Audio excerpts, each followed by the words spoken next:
Caleb Williams. The Chicago Bears select Caleb Williams, quarterback, Southern California.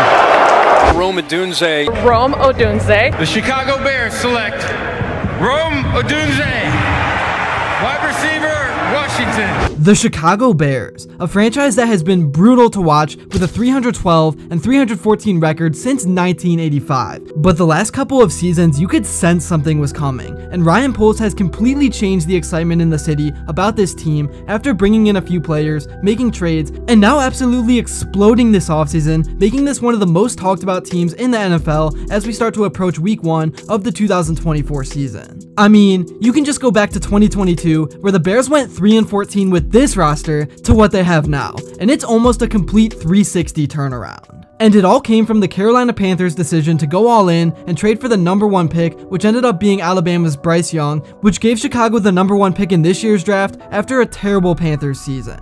And Chicago finally caught a break, with the #1 guy in this year's draft being a potential generational QB in Caleb Williams out of USC. I mean, say what you want, but if you watch the tape, you will quickly realize this guy is special. And the Bears over the last few years have been building up the talent around him, and after a very long and patient wait, this is the year that everything came together. And now this is one of the most anticipated seasons in Chicago Bears history. It started off with Justin Fields under center, and for a while, he looked like the guy that was gonna lead this team to the promised land, or at least the guy that had the potential to in the future. But after some things went downhill, that narrative started to change at a rapid pace. In 2023, Justin Fields wasn't bad, and honestly, for a Bears QB, he was good. But everyone could see the ceiling of this team with him under center was 9 or 10 wins. He threw for 2,562 yards with a 16-9 touchdown to interception ratio, which is pretty problematic, especially when the receiving room was not as bad as years past, led by DJ Moore. So now the Bears drafted Caleb Williams #1 overall, and not only that, they made another eye-opening move as well. Not even 20 minutes later, they took Rome Odunze off the board from a Washington team that made it to the national championship.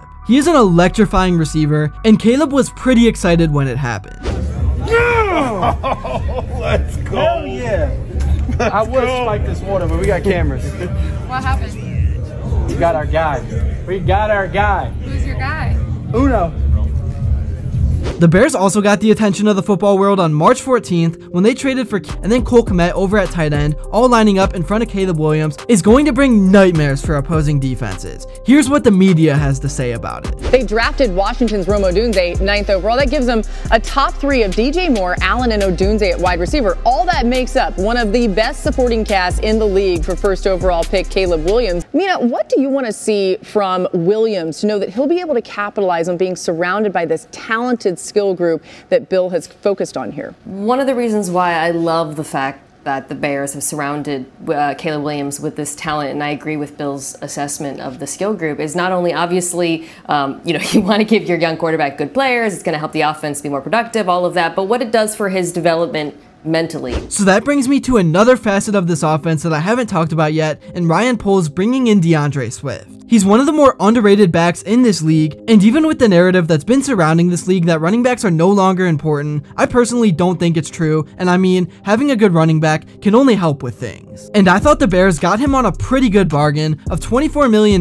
for 3 years. I really do think with how contracts have been tanking for running backs, that super high level up and coming talent are gonna start to transition to other positions when they see the contracts those guys are getting, because it almost just doesn't seem worth it to waste your talent as a running back when you see how the current guys are being treated. That's just my theory though. Let me know what you guys think in the comments below. One very important part to a young and upcoming team like this is always going to be the offensive line. A unit that often gets no love across the sport, but can make or break a season, and not only that, can make or break a quarterback. The rundown on the Bears' offensive line is that continuity should benefit the group they have. They are returning 4 starters in left tackle Braxton Jones, left guard Tevin Jenkins, right guard Nate Davis, and right tackle Darnell Wright. Now, will the Bears O-line be at the top of the league with teams like the Cleveland Browns? Most likely not. And a lot of people have them ranked towards the bottom of their own division. But I think this unit will be able to hold their own, and most importantly, they won't be problematic to what this team is doing. It was hard to get a real grasp of what this offensive line was last season because of Justin Fields. He would often scramble around, taking way too long to get rid of the ball, which piled up pressures throughout the season and gave the offensive line an unfair bad rep. So this season, we will really get to see what this unit is all about. And Caleb Williams is going to need the protection, especially early on in the season, because defenses are going to be licking their chops to get at him. And speaking of Caleb Williams, I want to go a little more in depth on just how talented he truly is and what he can provide to this team. Recently, a former head coach by the name of Jay Gruden broke down Caleb Williams. He talked about how ever since he entered the college football scene, even as a sophomore, he always took command of the offense and was a leader. He has a great ability to step up in the pocket and make throws, and he can always break down and read plays outside the pocket as well. And the arm talent speaks for itself. The one thing he kept mentioning is off-scheduled throws and being able to make something out of nothing. And that is why so many people compare this guy to Patrick Mahomes. When plays break down, he steps up. He's got pretty good pocket awareness, he's got good ball security at times, he can get a little wild, but for the most part, he stays smart and within himself. And when I say within himself, that still means getting a little crazy, he just knows he can do it. When plays break down, he's able to step up and avoid the rush while keeping his eyes downfield to find the big play in the end zone. And with the talent of Moore, Odunze, and Allen, I expect to see a lot of those so-called broken plays that just frustrate an opposing defense. And speaking of defense, now I want to move over to the other side of the ball and talk about what you can expect from this Bears defense in 2024. Because we all know from years past that another important part of a young QB is how well the defense can set him up in positions to succeed. Listen, I'm not just going to go around saying that every single position on this team is looking good and has a bright future, because that's just not realistic. I know I kind of did that on the offensive side of the ball, but I mean, when you just look at what they have, I truly do believe they can be one of the best offenses in the league. But in terms of defense, I really do like the playmakers they have in Montez Sweat, Tremaine Edmonds, Jalen Johnson, and Kevin Byard. The unit was tied for first in the NFL in interceptions with 22. The first group I want to talk about as we head into training camp is the defensive line.